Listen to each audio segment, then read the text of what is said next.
በአርቲስት ነፃነት ወርቅነህ እህትና ወንድም ዙሪያ ዛሬ አዲስ አፕዴት አለኝ። በቀደም መታሰራቸውን ዘግቤላችሁ ነበረ።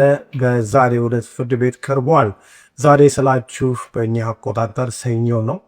በአብዛኞቻችሁ አካባቢ አሁን ማክሰኞ ስለሆነ መረጃው እንዳይዛበባችሁ ለማለት ነው።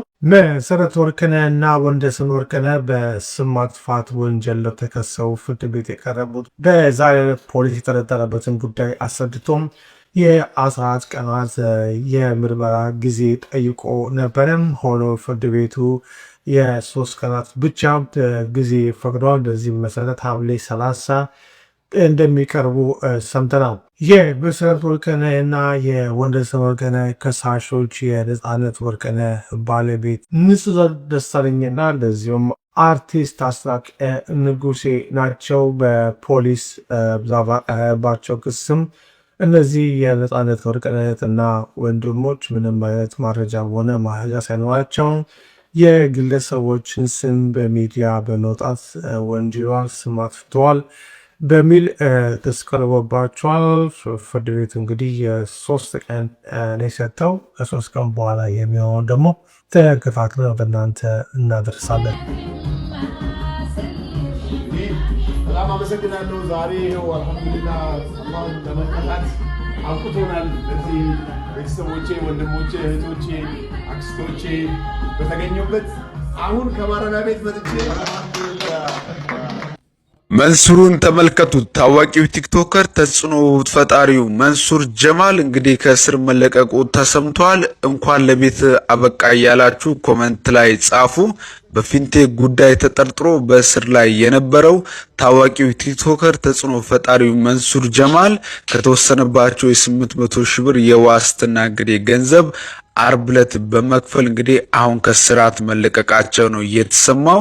እንኳን ለቤት አበቃ እያላችሁ ኮመንት ላይ መጻፋችሁ እንዳይረሳ። መንሱር ጀማል ዛሬ ከእስር ቤት መፈታቱ ተሰምቷል። በሰላም ከቤተሰቦቹ ጋር መቀላቀሉም ታውቋል። ታዋቂው ቲክቶከር እንግዲህ መንሱር ጀማል ዛሬ መፈታቱ ነው የተሰማው። በፊንቴክ ጉዳይ ተጠርጥሮ በእስር ላይ የነበረው መንሱር ጀማል የተወሰነባቸውን የ800 ሺህ ብር የዋስትና ገንዘብ ባለፈው አርብ ዕለት እንግዲህ በማስገባት አሁን ሙሉ በሙሉ ከእስር እንግዲህ መለቀቃቸው ተሰምቷል። መንሱር እንግዲህ ዛሬ ከእስር ተለቋል። ምን ተሰማችሁ? ሀሳባችሁን ኮመንት ላይ አስቀምጡ። ጉርሻ ፔጅ በደረሰው በተረጋገጠ መረጃ መሰረት መንሱር ጀማል የዋስትና ሂደታቸውን ሙሉ በሙሉ አጠናቀው በአሁኑ ሰዓት እንግዲህ ከቤተሰቦቻቸው ጋር መቀላቀላቸው እንግዲህ ይፋ አድርጓል።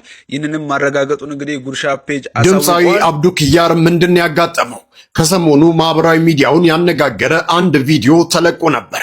ቪዲዮን ያጋራው ራሱ ድምፃዊ ሲሆን ይዘቱም ለሚያቀርበው የሙዚቃ ስራ ማስታወቂያ ነበር። ነገር ግን በቪዲዮ እንደሚታየው ሰውነቱ በመቀነሱ ምክንያት በርካቶች ኤቢዲን እንዳናጣው ምንድነው የሆነው እያሉ ጭንቀታቸውን በየማህበራዊ ሚዲያዎቻቸው ላይ እያጋሩ ይገኛል። ድምፃዊው በዚህ ጉዳይ ላይ የሰጠው ምላሽ ባይኖርም በርካቶች እባክህ ራስህን ጠብቅ በማለት መልእክቶችን እያጋሩ ይገኛል። በዚህ ጉዳይ ላይ አዲስ ነገር ካለ ተጨማሪ መረጃን ይዤላችሁ እመቀርብ ይሆናል።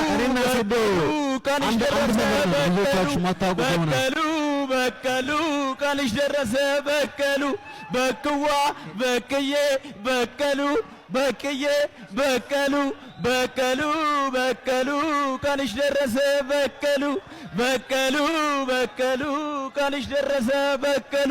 ተዘጋጅ በቁ በቁዬ።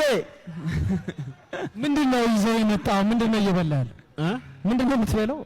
ይሄ እንደ ቻሌንጅ ነው ሴዶ። ይሄ ምን እንደሆነ ካወቀ ከማሸንፈው 4 ሚሊዮን ብር ውስጥ 1 ሚሊዮን ለሱ ሰጠዋለሁ። ስሙን ብቻ ንገረን ሴዶ። በቀሉ በባዶ ሜዳ አለው ትያለሽ።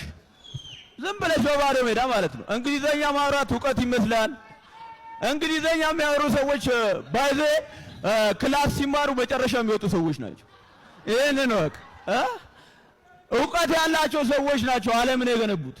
ዛት ሚስ ኢንጂነሮች፣ ፓይለቶች፣ ዶክተሮች እንጂ እንዳንተ አይነት ለፍላፊው። እስቲ አውራና ፈየን በቀሉ አውራ በቀሉ እስቲ አንዴ እንጨፍር ነው ላይ ተወጫለሽ እንጨፍር። በቀሉ ቀንሽ ደረሰ በቀሉ በቀሉ ቀንሽ ደረሰ በቀሉ በቅዋ በቅዬ በቀሉ በቀሉ ጨፍሪ ተነሽ ጨፍሪ እንጂ ጨፍር አጉር ሰው እጄን ፈልገዋለሁ። ጨፍር ጋይስ ለብዙ ዓመታት ሴዶ የኢትዮጵያ ሕዝብ ላይ ሙድ ሲይዝ ሲቀልድ አያቁም ብሎ ሰዓታችሁን ሲገል ስማ አልተዋወቅንም። አንተ ምክንያት ነው። ከየት ነው የመጣችሁ ስትባሉ ኢትዮጵያዊ ለመሆን ነበራችሁ። አንድ ሀገር ብቻ ሴዶቻችሁ እንቅልፍ ያጣችሁ። ሴዶ ግጠመኛ 500 ሺህ ጋይስ ሴዶ እችን 3 ወር ነው ለእኔ ፋይት ፔፐር ሲያደርግ የነበረው። አንተንም ዋጋን አስከበርኩልህ። አብረን ዌይቲንግ ፎር ዲስ ለብዙ ዓመታት አሳያቸዋለሁ። የዛሬ ስንት ዓመት አስከበርኩ። ፋይት እናድርግ ብዬ ቴክስት ሳደርገው አስከበርኩ። ሴዶ አፈመስኩ።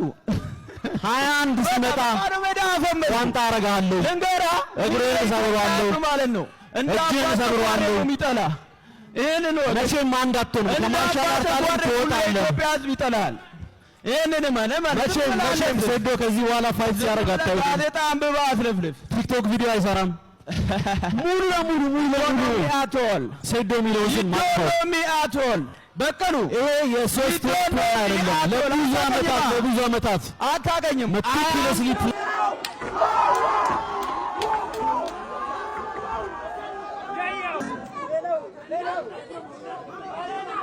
ትንሽ ወደፊት ወጣ ስታንሳችሁን ማሳየት ፊት ለፊት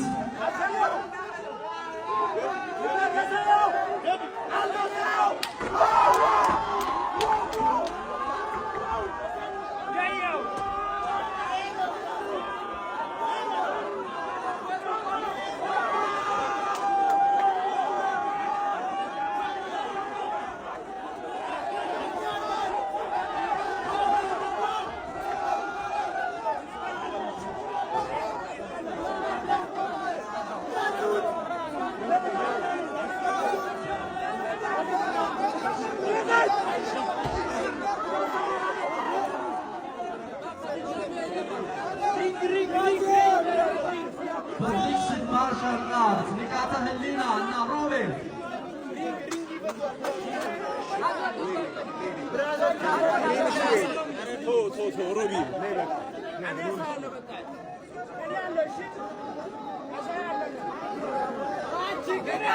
እባካችሁ ፋይተሮች መድረክ ላይ